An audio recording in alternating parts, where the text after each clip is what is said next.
I am. Thumbs up. Excellent. Perfect timing. Thank you so much. I really feel honored to be here sharing today, especially after hearing Violet's work. And I thank the foundation for all the work you've done.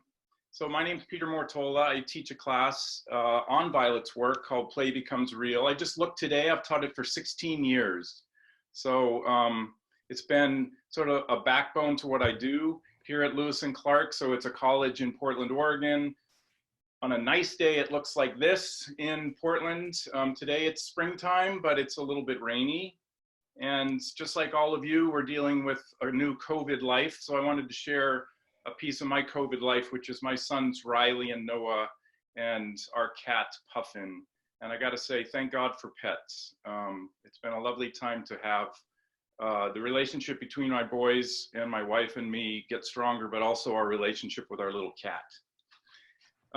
So just a little bit about what I've been up to. I teach a group counseling class at a middle school, and my graduate students run those classes. And we use Violet's work. As you can see here, we're doing some picture card work. I've also written a book about boys, in which I do also apply some of Violet's work and a Gestalt approach, a strength-based approach to working with boys and men. And recently I wrote a children's book, co-written and illustrated by my neighbor, Mark Molchan. And this really, gets at something I think very particular about Violet's work, which is her work with aggressive energy work. And I've always really appreciated that angle that she takes on how you deal with aggression and anger and so forth. And of course, I've also written, which to me is probably the most important thing that I've done in my academic career, which is this book, which I'll say a little bit about. But I wanted to start with taking a bit of a physical break around the world. So I invite you all to stand up if you can, or even just sit. And I want you to imagine for a minute that you are this anemone at the bottom of a beautiful, calm sea, and you're rooted. If you can wiggle your toes a little bit and move your knees, maybe bend your knees. And Violet, we need to see you reach your hands up above your head like this, as if you have your tentacles reaching up around the world. It's a beautiful sunny day in the Hawaiian surf, perhaps. So we're well rooted, but we're also stretching out. But then somebody comes around and pokes the top of the anemone, and what happens? It goes like this, right? So let's pull back in. You feel your spine curl. You feel yourself withdrawing. And both those pulses, the reaching out, making contact at the edge, and then being able to come back, I think are really at the heart of what Violet talks about a lot. And I love this quote from her. I invite you to continue standing or moving or whatever you need to do, but I'm going to keep going here. So she says, ideal contact is having all of yourself present. Senses, body, emotions, intellect, right? That integrated sense of a self, a strong sense of self. I've made connections with Violet's work, with trauma work. Levine says rebuilding connection is really the key. Trauma is about loss of connection. So I'm thinking about that a lot these days. He goes on to say, first to the body and the self, which Violet talks about, contact with the self, and second to others and the environment, like these beautiful little otters who are hooked up in the ocean here. So I think Violet's work is really about rebuilding connection and contact between ourselves and our environment, people in the environment.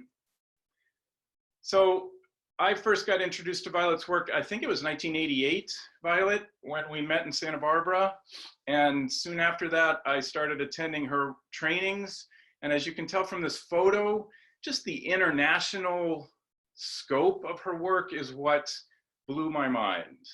I was at the University of Santa Barbara, and none of the books I was reading had ever been translated into 15 languages. It wasn't 15 at that point, but it was pretty close.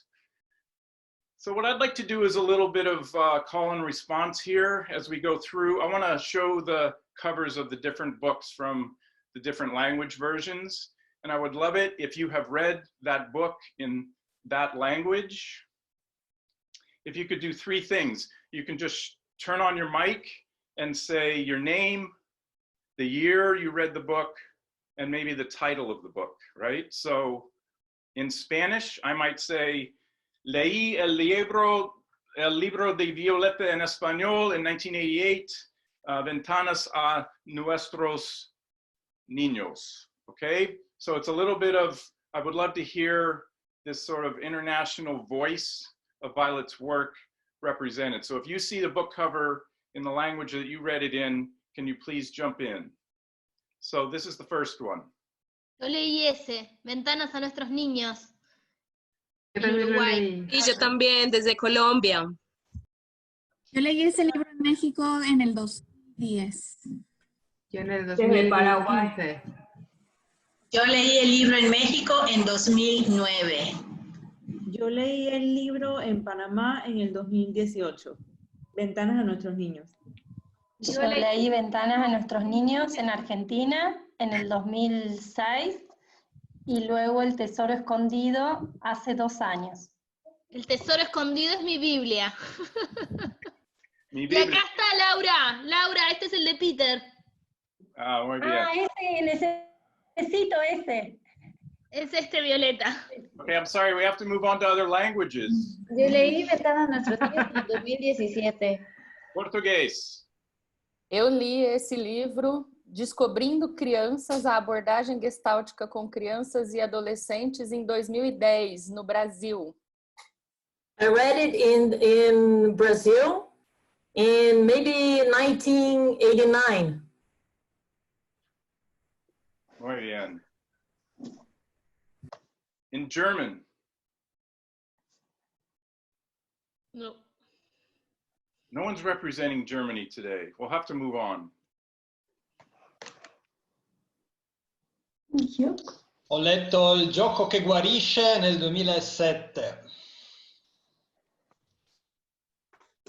Ho letto Il gioco che guarisce nel 2015. Ho letto Il gioco che guarisce nel 2009. E io ho letto Il gioco che guarisce nel 2010. Io ho letto Il gioco che guarisce nel 2008. Io ho letto Il gioco che guarisce nel 2012. Guarisce. Io l'ho letto nel 2017, Il gioco che guarisce. Thank you. All right, Hebrew. No. No. Croatian.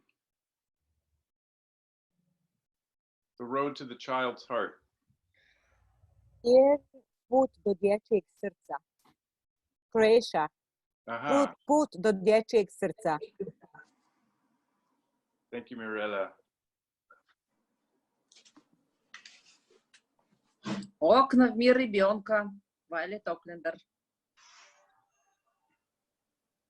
Окна в мир ребенка. Руководство по детской психотерапии. Окна в мир ребенка. Окна в мир ребенка. Вайлет Оклендер. Россия. Окна в мир ребенка. Окна в мир ребенка. Окна в мир ребенка. Thank you. Chinese? Not today. Czech. Beautiful cover. Korean. Czech 13. komnaty dětské duše. Sorry. Yeah. Many greetings and many of regards to Violet. Elena, thank you. Korean.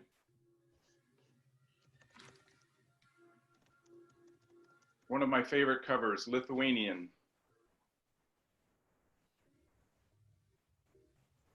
Romanian. Yes, I read Violet's book in 2003, the first time, and then 10 years afterwards, I translated it into Romanian. So, beautiful, beautiful book. Thank you, Violet. Thank you, Tatiana. This is a very interesting cover with broken windows from the war, I imagine. Yes, this is the first book, and I saw during the war in Bosnia and Herzegovina, and we say in Serbian language prozori u svet naše dece. Thank you.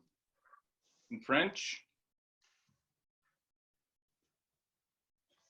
Okay, so Violet, as she mentioned, also wrote Hidden Treasure in 2006, and it's now in 7 languages internationally. We heard El Tesoro Escondido in Espanol. We have German. We have Russian. How do we say that one in Russia? Скрытые сокровища. Thank you. And then Romanian, one of my favorite covers with the hands, the children's hands. How do we say that one in Romanian? Omoara ascunsă. So, Korean and Lithuanian. So again, thank you all. That was really lovely to hear the voices and languages from around the world. And this is what brought me to this 10-year qualitative study that I did of Violet's work. This is us back in 2000 at Lewis and Clark, actually, with some of her puppets. And this is us more recently and more realistically closer to the present. So I was fortunate enough, because I got to write a book about somebody famous, that my book has now been translated into these languages as well. I love to say that this version actually came out in Chile and didn't have the total copyright clearance, so it's my pirated version. So I have a pirated version in Spanish from Chile, which is still one of my favorite book covers. This is the official version in Spanish from Spain, German, Korean, and Romania. So again, because of my work, or because of Violet's work, my work has been able to catch an audience, which I really appreciate. So I just want to say, in the few minutes that I have remaining, and I love that Violet touched on this today. So during something as serious as the COVID epidemic, and I think generally speaking, David Hockney's quote here, people tend to forget that play is serious, that it's serious business, that it's serious work. And I have always loved that Violet trumpets play in the middle of something so serious, right? So she says, you have to be willing to be a little foolish, to step in there and play and encourage them a bit. So this is her working with Blake on the video where she engages with him in play. She's got her hands on the clay. She's not even looking at him. They're pounding on the desk. There's a sense of delight and engagement, the I Thou that she was speaking about. It's not a seriously thoughtful with a pipe therapist sitting back. So this is a quote about play from Bateson. Play could only occur if there were some degree of meta communication, that is, exchanging signals which would carry the message, this is play. So that's a very richly theoretical point, but look at the dog's face on the ground and how he's communicating that they're not fighting, they're playing. And look at Violet's face in this photograph, right? So she just said today, there's no law that says therapy can't be fun. And in this time when everything feels as serious, and it actually is as serious as it is, Violet reminds me of how important the engagement in play is. Winnicott says it is in playing and only in playing that the individual child or adult is able to be creative and use the whole self, the whole personality. And it is only in being creative that the individual discovers the self.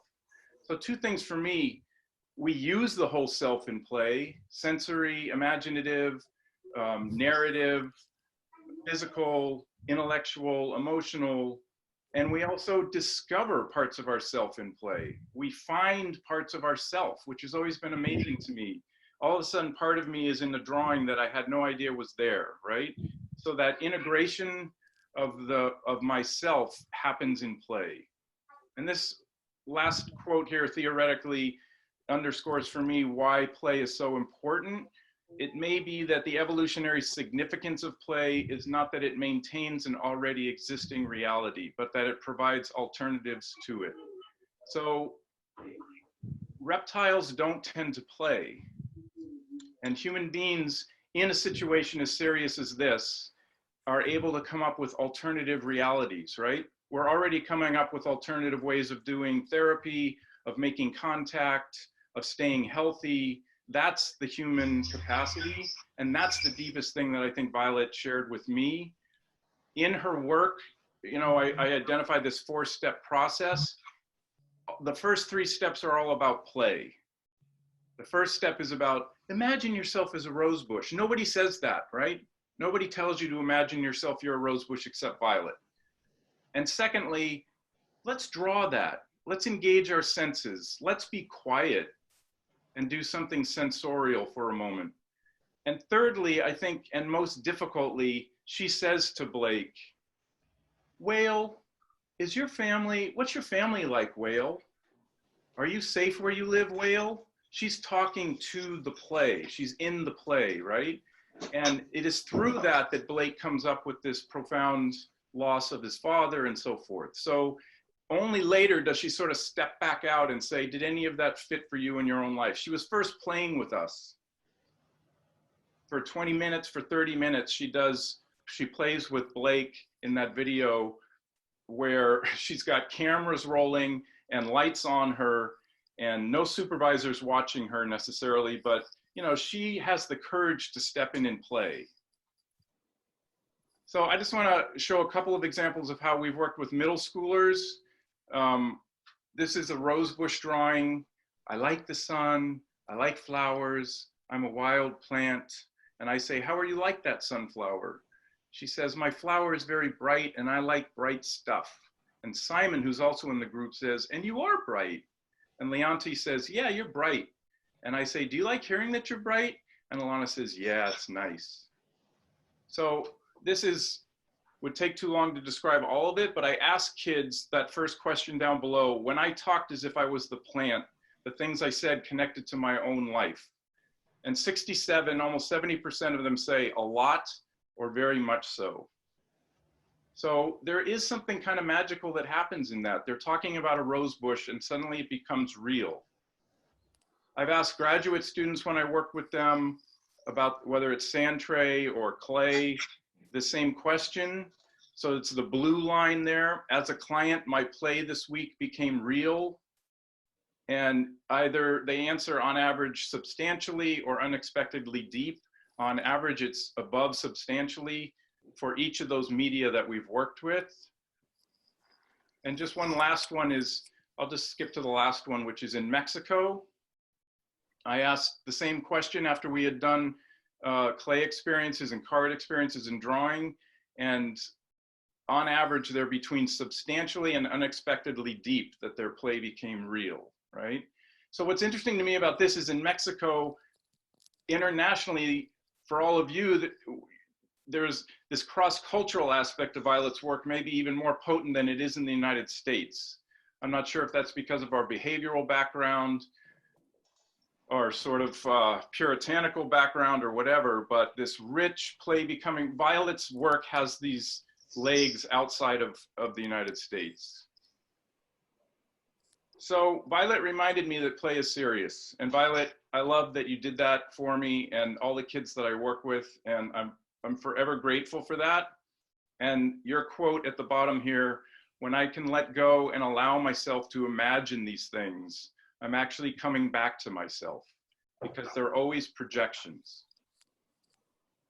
Fantasy gives us access to our own real experience. So this idea that fantasy becomes real in your work is a wonder. It still is wonderful to me. I try to make sense of it. I try to make it happen. I try to look like you when I'm sitting there on the floor with those musical instruments.